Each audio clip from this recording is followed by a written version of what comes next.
Hi, this is Steve from the Movie News. And almost 10 years to the day after the Blair Witch Project was released, the world was given another ultra-low budget handycam movie, Paranormal Activity, not Cloverfield. And now, in the same tradition as the Blair Witch Project, in less than a year we have a paranormal sequel thrown out there. Warning, here be spoilers.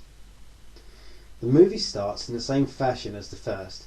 We are introduced to the Ray family through a series of home videos of the arrival of a new baby boy, Hunter, to their household.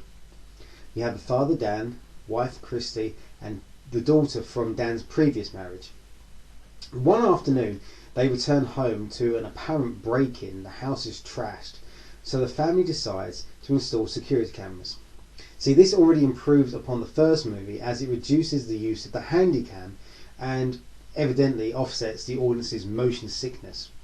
As the days go on, things start to go bump in the night and the story begins to unfold. We quickly discover that Christy is the sister of Katie from the first movie and that this is actually a prequel, not a sequel, with Katie and Micah appearing throughout this.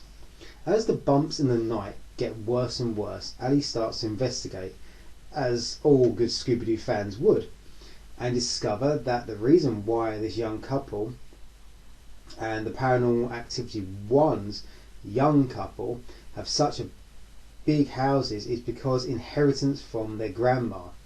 And digging a little deeper, it seems that she could have used an ancient spell for wealth.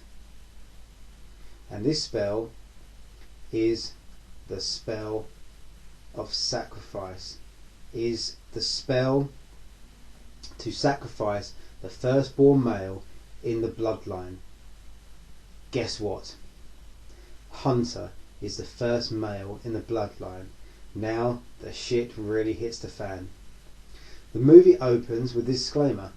Paramount would like to thank the deceased family for use of the footage. So it tries to put you on the back foot already. It tries to unsettle you. Just like the viral campaign for Blair Witch Project. When the Blair Witch Project was released, they released a documentary to basically try and convince you to set up the fact that this was actually a true story and this wasn't a movie. This was actual footage that had been found in the middle of the forest. So Paranormal Activity is trying something similar to what the Blair Witch was so successful at, was trying to make it seem as real as possible, because nothing is scarier than reality in horror films. The more real it seems, the scarier it is. That's why when Freddy raps, the franchise is dead. So once again, they're trying to pull this off as real. But even though it obviously is not, it could not even pretend to immerse yourself as Katie. It's played by the presidential daughter from the recent season of 24. So you can't try to play this off as real if you're going to use a recognisable actress.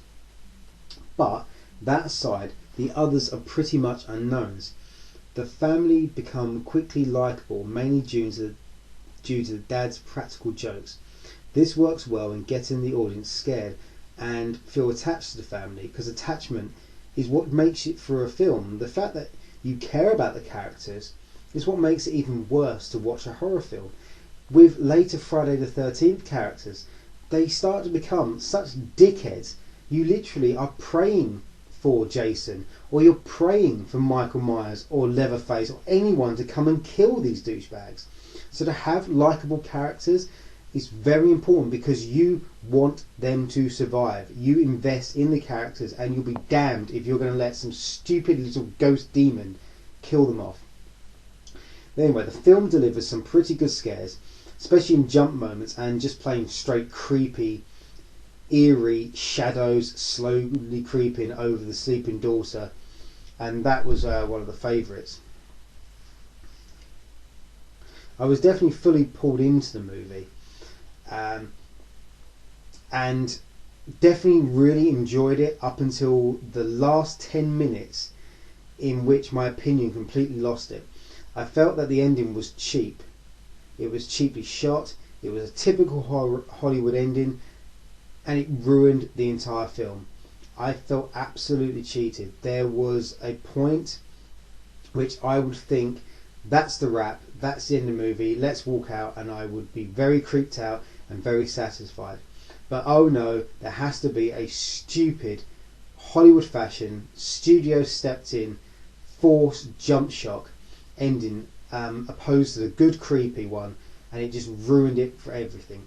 This really upset me as I was enjoying the movie, and this pretty much soured the whole film.